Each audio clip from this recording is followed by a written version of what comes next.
साई राम भक्तों, स्वागत है आप सभी का एक बार फिर से। आज की इस वीडियो में हम सभी को श्री साई बाबा की चमत्कारों की पावन गाथा अर्थ श्री साई सचरित्र अध्याय 4 पावन गाथा सुनाने जा रही हूँ। कृपया इसे पूरा सुने और बाबा की अपार कृपा प्राप्त करें। श्री साई बाबा का शिरडी में प्रथम आगमन, संतों का अवतार कार्य, पवित्र तीर्थ शिरडी, श्री साई बाबा का व्यक्तित्व, गौली महाराज का अनुभव, श्री विठल का प्रकट होना, क्षीर सागर की कथा, दासगढ़ का प्रयास स्नान, श्री साई बाबा का शिरडी में प्रथम आगमन, 3 वाड़े, संतों का अवतार कार्य। भगवद गीता में भगवान श्री कृष्ण कहते हैं कि जब जब धर्म की हानि और अधर्म की वृद्धि होती है तब तब मैं अवतार धारण करता हूँ। धर्म स्थापन, दुष्टों का विनाश तथा साधु जनक के परित्राण के लिए युग युग में जन्म लेता हूँ। साधु और संत भगवान के प्रतिनिधित्व स्वरूप है। वे उपयुक्त समय पर प्रकट होकर अपनी कार्य प्रणाली द्वारा अपना अवतार पूर्ण करते हैं।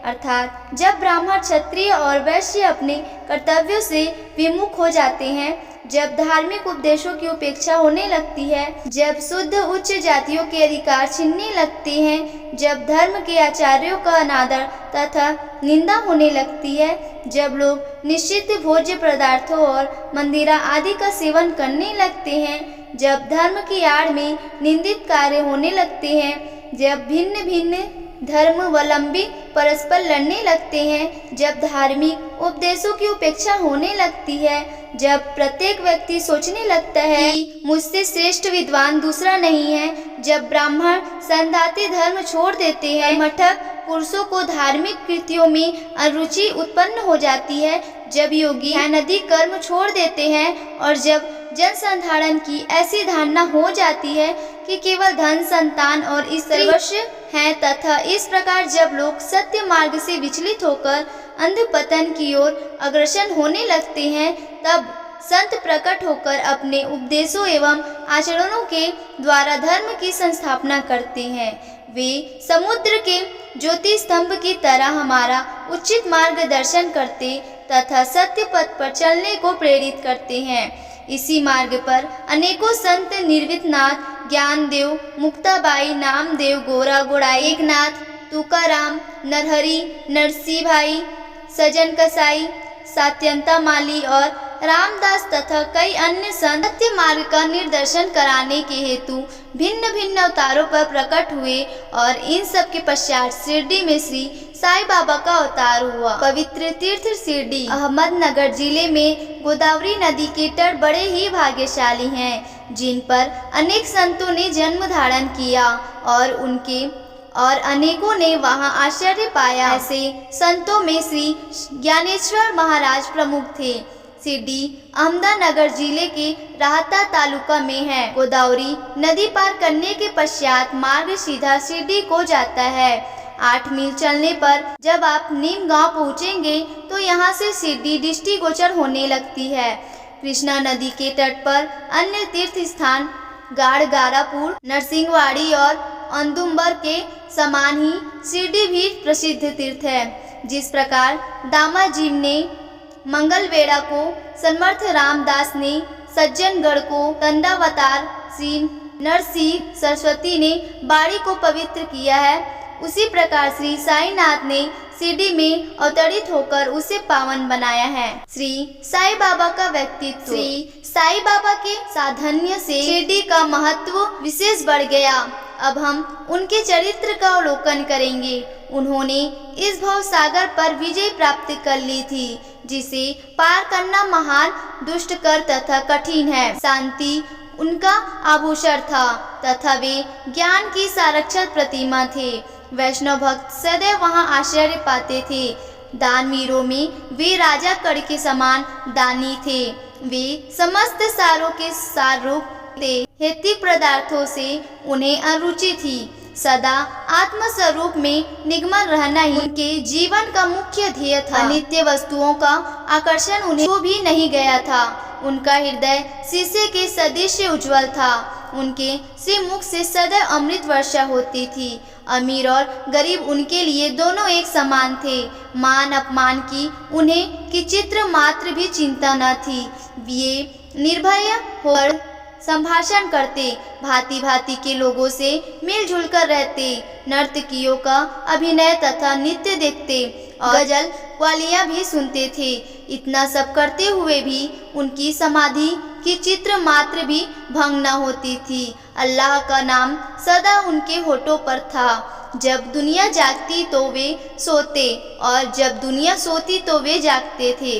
उनका अंतःकरण प्रशांत महासागर की तरह शांत था। न उनके आश्रम का कोई निश्चय कर सकता था और न ही उनकी कार्यप्रणाली का अंत पा सकता था। कहने के लिए तो थे एक स्नान पर निवास करते थे, परंतु विश्व की समस्त व्यवहारों का उन्हें भली भांति ज्ञान था। उनके दरबार का रंग ही निराला था। वे प्रतिदिन अनेक किंवदंतियां कहते थे, परंतु उनकी अखंड शांति की चित्र मात्र भी विचलित न होती थी। वे सदा मस्जिद की दीवारों के सहारे बैठे रहते थे तथा प्राप्त मध्याह्न और शाम काल लेडी और चावली की ओर वायु सेवन करने जाते तो भी सदा आत्मस्थित ही रहते थे। स्वस्थ सिद्ध होकर भी वे साधकों के समान आचरण करते थे। वे विनम्र, दयालु तथा अभिमान रहित थे। उन्होंने सबको सदा सुख पहुँचाया। ऐसे थे श्री साईं बाबा, जिनके श्री चरणों का स्मरण कर शिरडी पावन बन गई। उसका महत्व असाधारण हो गया।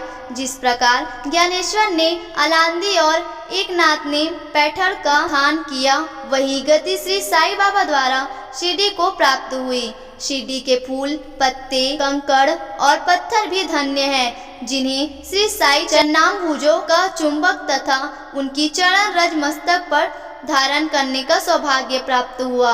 भक्तगण को शिरडी एक दूसरा पखंडपुर, जगन्नाथपुरी, द्वारका, बनारस, महाकालेश्वर तथा गोरख महाबलेश्वर बन गई। श्री साईं का दर्शन करना ही भक्तों का वेद मंत्र था, जिसके परिणाम स्वरूप आसक्ति घटती और आत्मदर्शन का पथ सुगम होता था।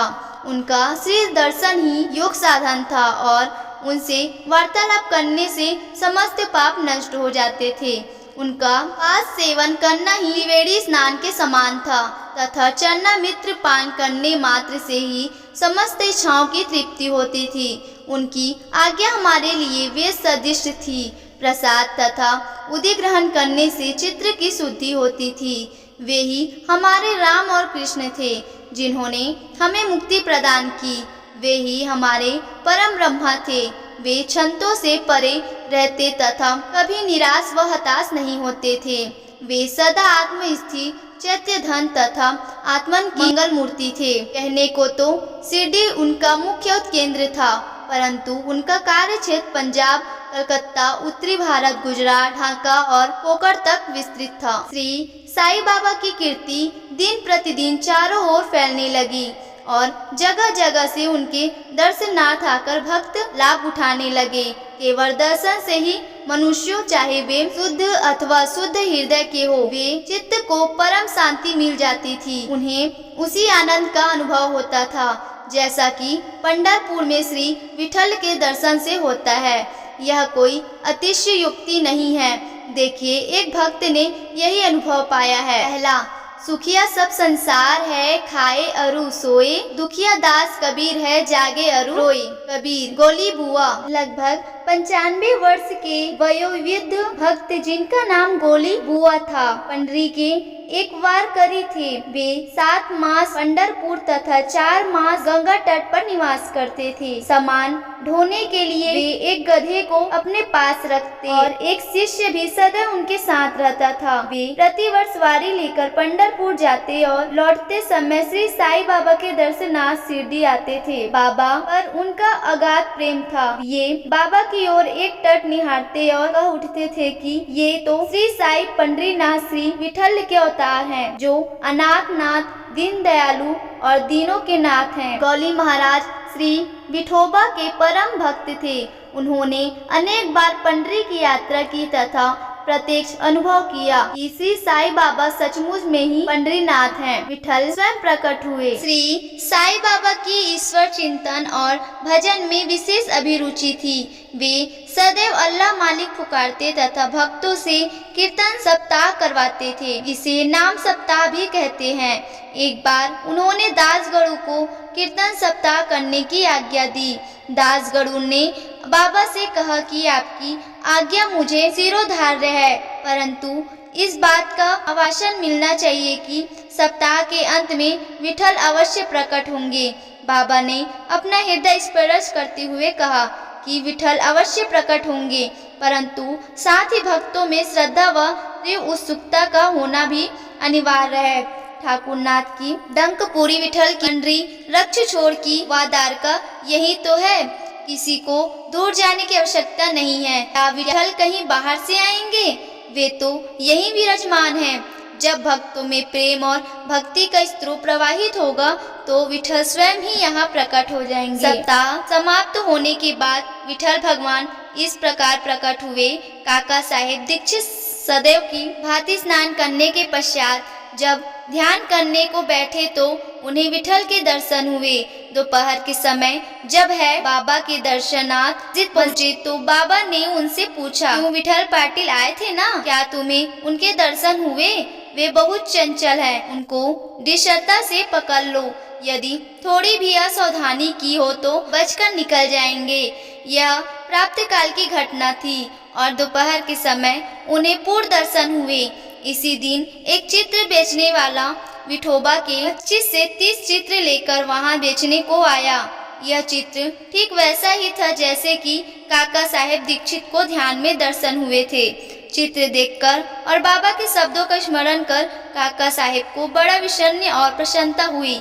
उन्होंने एक चित्र सहज खरीद लिया और उसे अपने देवघर में प्रतिष्ठित कर दिया। भाड़ा के अवकाश प्राप्त मामल्त दारश्री भी वही देव ने अपने अनुसंधान के बदौलत यह प्रमाणित कर दिया है कि शिरडी पंढरपुर की परिधि में आती है। दक्षिण में पंढरपुर श्री कृष्ण का प्रसिद्ध स्थान है, अतः शिरडी की द्वारका है। पत्रिका भाग 12 अंक 3 के अनुसार अतः शिरडी की द्वारका है। द्वारका की एक और व्याख्या सुनने में आई है, जो कि नारायण अय्यर द्वारा लिखित भारतवर्ष का स्थायी इतिहास में स्कंद पुराण से उद्धृत की गई है। वह इस प्रकार है, चतुर्वर्णमपि वर्गाणाम यत्र द्वारणी सर्वत्र अतो द्वारावती तयोतता वृद्ध विधम्बी विद्व भिस्तम द्वारवाधिम्बी। जो स्थान चारों वर्णों के लोगों को धर्म अर्थ काम और मोक्ष के लिए सुलभ हो,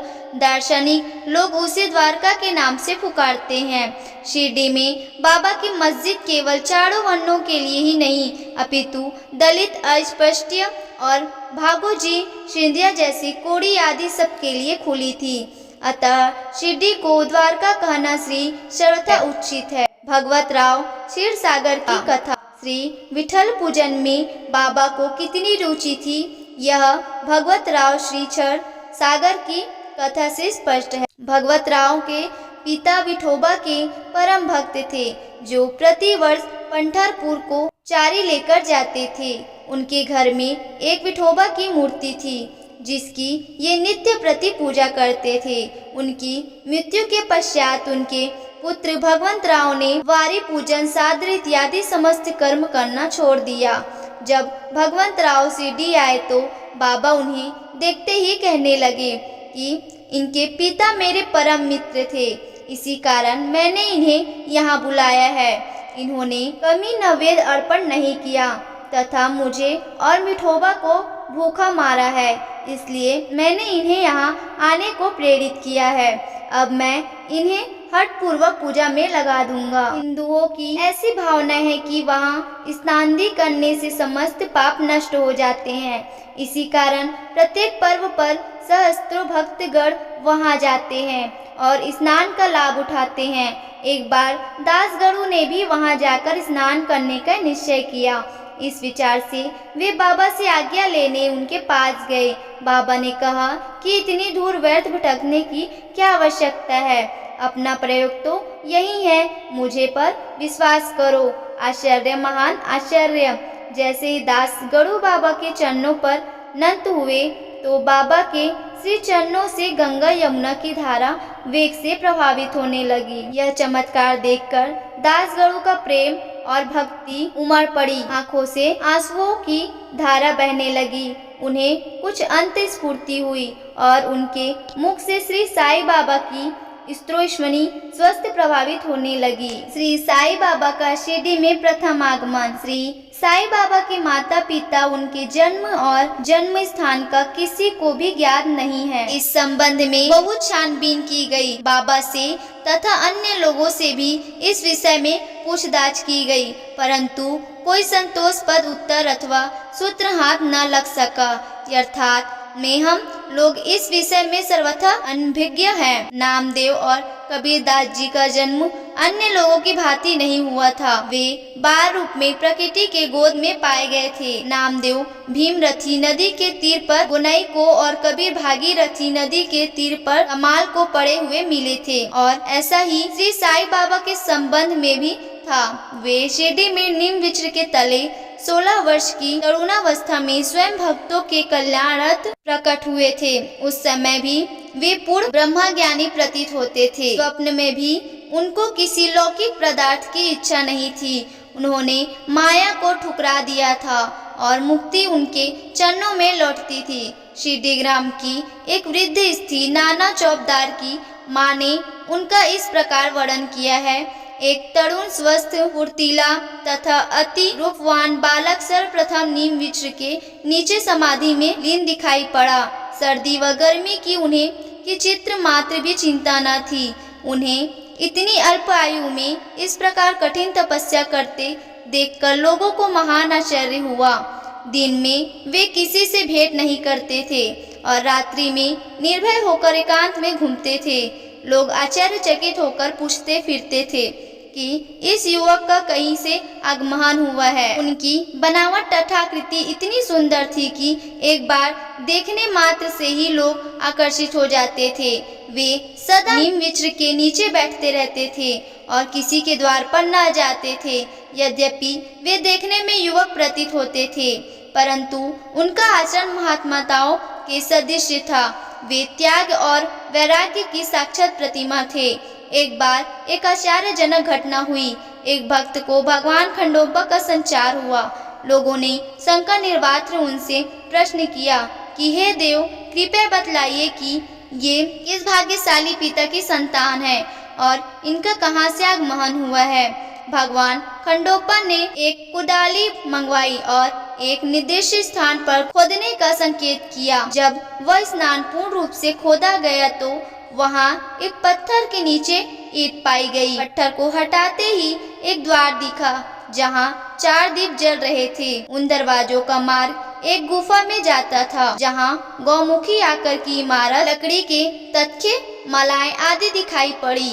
भगवान खंडोबा कहने लगे कि इस युवक ने इस स्थान पर 12 वर्ष तपस्या की है। तब लोग युवक से प्रश्न करने लगे, परंतु उनसे यह कहकर बात टाल दी कि यह मेरे श्री गुरुदेव की पवित्र भूमि है तथा मेरा पूज्य स्थान है, और लोगों से उस स्थान की भली भांति रक्षा करने की प्रार्थना की। तब लोगों ने उस दरवाजे को पूर्णतः बंद कर दिया। जिस प्रकार अत्यंत तथा औदुंबर वृक्ष पवित्र माने जाते हैं, उसी प्रकार बाबा ने भी इस नीम वृक्ष को उतना ही पवित्र माना और प्रेम किया। मल्लाह सपाती तथा शिरडी के अन्य भक्त इस स्नान को बाबा के गुरु का समाधि स्थान मानकर सदैव नमन किया करते थे। 3 वाड़े नीम वृक्ष के आसपास की भूमि श्री हरि विनायक साठे ने मोल ली और उस स्थान पर एक विशाल भवन का निर्माण किया, जिसका नाम साठेवाड़ा रखा गया। बाहर से आने वाले यात्रियों के लिए वहां बाड़ा ही एकमात्र विश्राम स्थान था, जहां सदा भीड़ रहा करती थी। नीम वृक्ष के नीचे चारों ओर चबूतरा बांधा गया। सीढ़ियों के नीचे दक्षिण की ओर एक छोटा सा मंदिर है, जहां भक्त लोग चबूतरे के ऊपर उत्तराभिमुख होकर बैठते हैं। ऐसा विश्वास किया जाता है कि जो भक्त गुरुवार तथा शुक्रवार की संध्या को यह धूप, अगरबत्ती आदि सुगंधित पदार्थ जलाते हैं, वे इस कृपा से सदैव सुखी होंगे। यह वाड़ा बहुत पुराना तथा जीर्ण शीर्ण स्थिति में था। तथा इसके जीर्णोद्धार की नितांत आवश्यकता थी, जो संस्थान द्वार पूर्ण कर दी गई। कुछ समय के पश्चात एक द्वितीय वाई का निर्माण हुआ, जिसका नाम दीक्षितवाड़ा रखा गया। काका साहेब दीक्षित कानूनी सलाहकार तब इंग्लैंड में थे। तब वहां उन्हें किसी दुर्घटना से पैर में चोट आ गई थी। उन्होंने अनेक उपचार किए, परंतु पैर अच्छा ना हो सका। नाना साहेब चांदोरकर ने उन्हें बाबा की कृपा प्राप्त करने का परामर्श दिया, इसलिए उन्होंने सन 1909 में बाबा के दर्शन किए। उन्होंने बाबा से पैर के बदले अपने मन की पंगुता दूर करने की प्रार्थना की। बाबा के दर्शनों से उन्हें इतना सुख प्राप्त हुआ कि उन्होंने स्थायी रूप से शिरडी में रहकर स्वीकार कर लिया, और इसी कारण उन्होंने अपने तथा भक्तों के हेतु एक वाड़े का निर्माण कराया। इस भवन का शिलान्यास दिनांक 1/12/1910 को किया गया। उसी दिन अन्य दो विशेष घटनाएं घटित हुई। श्री दादा साहेब खापर्डे को घर वापस लौटने की अनुमति प्राप्त हो गई और 2 चावड़ी में रात्रि को आरती प्रारंभ हो गई। कुछ समय में याड़ा संपूर्ण रूप से बन गया और रामनवमी के शुभ अवसर पर उसका यथाविधि उद्घाटन कर दिया गया। इसके बाद एक और बाड़ा मानो एक शाही भवन नागपुर के प्रसिद्ध श्रीमंत बूटी ने बनवाया। इस भवन के निर्माण में बहुत धनराशि लगाई गई। उनकी समस्त निधि सार्थक हो गई, क्योंकि बाबा का शरीर अब वहीं विश्रांति पा रहा है और फिलहाल वह समाधि मंदिर के नाम से विख्यात है। इस मंदिर के स्नान पर पहले एक बगीचा था, जिसमें बाबा स्वयं पौधों को सींचते और उनकी देखभाल किया करते थे। जहां पहले एक छोटी सी कुटी भी नहीं थी, वहीं 3-3 वादों का निर्माण हो गया। इन सब में 60 वादा पूर्व काल में बहुत ही उपयोगी था। बगीचे की कथा बामन तात्या की सहायता से स्वयं बगीचे की देखभाल शिरडी से श्री साईं बाबा की अस्थायी अनुपस्थिति तथा चांद पाटिल की बारात में पुनः शिरडी में लौटना, देवी दास, जानकी दास और गंगागीर की संगति, मोहिद्दीन तंबोली के साथ कुश्ती मस्जिद में निवास श्री डेंगले व अन्य भक्तों पर प्रेम तथा अन्य घटनाओं का अगले अध्याय में वर्णन किया गया है। तो कैसा लगा आपको हमारा ये वीडियो? अगर आपको हमारा ये वीडियो अच्छा लगा होगा तो वीडियो को लाइक और चैनल को सब्सक्राइब करना ना भूलें। धन्यवाद।